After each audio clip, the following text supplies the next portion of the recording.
Welcome back to Beyond Wisdom, where we explore timeless truths for a more peaceful and meaningful life.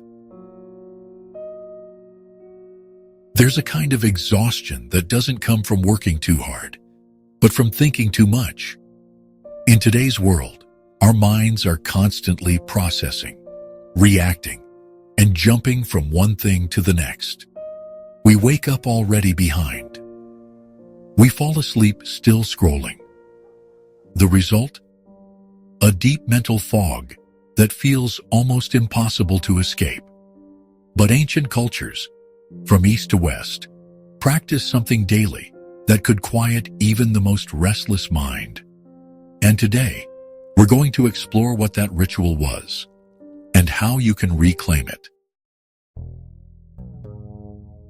In ancient Japan, there was a practice called ichigo, a simple idea that every moment happens only once. Whether you're sipping tea, walking through a garden, or sitting silently with a friend, this moment will never return, so it deserves your full attention. That quiet presence was seen as sacred, not something to master, just something to notice.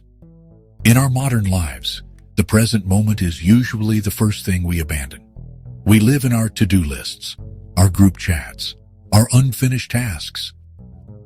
The ancient daily ritual that helped people stay sane was presence. Pure, deliberate presence. Not mindfulness as a productivity hack, but as a way of honoring life itself. And when practiced daily, even for 5 minutes, it begins to restore a kind of inner stillness that can't be found in constant motion.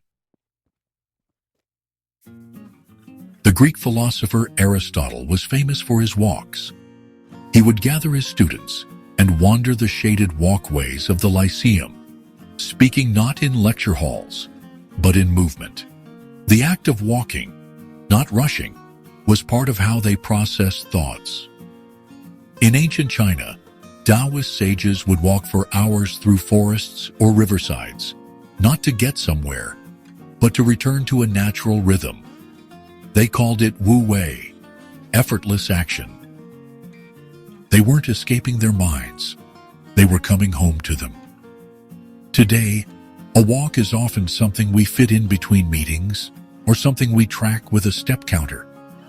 But what if it became a daily ritual again? A slow, purposeless walk, even around your block. No phone, no podcast, just steps. The overwhelmed brain doesn't need more stimulation. It needs space.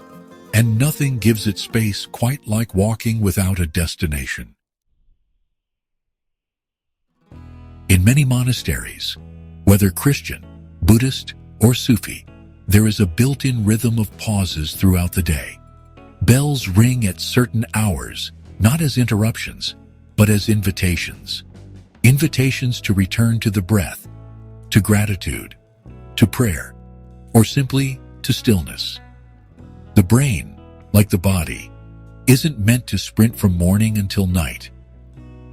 These ancient daily pauses were a kind of mental exhale, reminders that life is not just about doing, but about being.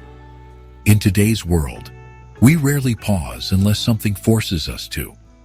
But reintroducing sacred pauses, even in simple forms, a moment of breath before a meal, a quiet sit before opening your laptop, is like giving your mind water when it's been thirsty for hours. Small, gentle stops can have a massive effect on our ability to think clearly and feel whole. In nearly every ancient culture, the hands were central to daily life. People made their own bread, wove their own cloth, carved wood, or shaped clay. These weren't just survival skills. They were grounding practices. Working with the hands was a way of settling the mind. There's a reason monks in Tibetan monasteries still paint mandalas, and Japanese artisans still hand-make paper. The mind calms when the hands are gently active. In our time, we've outsourced so much of this. We buy, We tap, we click, but our hands are still wired for rhythm. A daily ritual of handwork, even if it's just 5 minutes of writing, sketching, folding laundry with care, brings the thinking mind back into the body. And the body, unlike the mind, only exists in the present. This simple return to the physical is not a hobby. It's medicine for an overstimulated brain. There is an old story from the Desert Fathers, early Christian monks who lived in the deserts of Egypt. A young monk asked an elder what he should do when he felt overwhelmed by thoughts. The elder simply replied, "Sit down and be silent." That was it. Silence wasn't seen as emptiness, but as a teacher. In the Vedic traditions of India too, silence, mauna, was considered a form of wisdom. Not speaking was not about withholding, but about listening more deeply to the inner voice, to nature, to God. Today, silence can feel almost threatening. We fill every pause with noise, music, podcasts, background chatter. But if you can reclaim just 5 minutes of silence each day, without needing it to be productive, you'll notice something start to shift. The overwhelmed brain begins to soften. The inner noise settles. And in that space, clarity returns. Ancient cultures didn't close the day with binge-watching or frantic emails. In many traditions, the end of the day was marked by ritual. In Jewish households, the lighting of the Shabbat candles on Friday evening marked a time of rest and reconnection. In rural Japanese homes, evening might include bathing in a hot onsen, followed by tea and reflection. In medieval monasteries, the day ended with compline, the final prayer before bed, asking for peace through the night. These were not dramatic events, but they told the body and the brain, it's time to let go. Today, our minds rarely get this signal. We fall asleep still plugged in, still consuming. But bringing back a gentle evening ritual, whether it's candlelight, a short journal entry, or quiet music, reminds the overwhelmed brain that it can finally rest. It doesn't need to solve anything tonight. It just needs to be still. We often search for big solutions to mental overwhelm. New tools, new apps, new breakthroughs. But the ancients understood something we often forget. Rhythm itself is healing. The brain thrives not on novelty, but on ritual, on consistency, on trust. A small practice, done daily with care, carries more power than a rare dramatic change.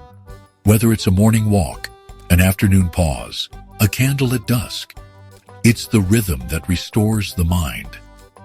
These ancient rituals were not escapes from life. They were ways to be more fully in it. And when we bring them back, not as trends but as quiet habits, our minds begin to remember what peace feels like. You don't need to completely change your life to find clarity. You just need to return to what humans have always known. That silence heals, that slowness restores, and that presence is the most powerful medicine of all. In a world full of noise, the ancient daily ritual is not something you add. It's something you return to, again and again. What small, grounding ritual helps you feel calm in your day? And how can you honor it a little more? Let us know in the comments. We would love to hear your feedback. Thanks for watching. If this video brought you value, subscribe to Beyond Wisdom. Until next time, stay calm, stay strong, and stay wise.